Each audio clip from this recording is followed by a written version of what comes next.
ইরামকে একটু সিঙ্গারা খেতে দেওয়া হয়েছে। এই যে তার আম্মু আবার তাকে সস ভরিয়ে ভরিয়ে খাওয়াচ্ছে। সে সিঙ্গারা খেলে তাকে সস ছাড়া হবে না, যেটা সস খায়। এমনকি সে তো দিন মিষ্টি সস খেতে চেয়েছে। ইরাম সস অনেক পছন্দ করে। এই যে ইরামের আম্মুকে সস খাইয়ে দিচ্ছে। ইরাম খুব মুগ্ধ হয়ে বসে বসে সস খাচ্ছে। যতক্ষণ এরকম সস দিবে ততক্ষণও খাবে, কোনো রকম কান্নাকাটি বা দুষ্টুমি করবে না।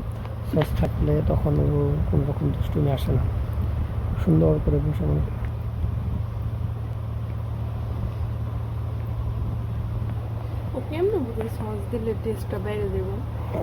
শিখছে আমাকে দেখে দেখে, আপনি দেখে দেখে।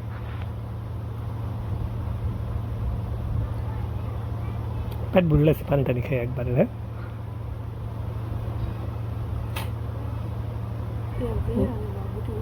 মুখটা বুঝে দেন।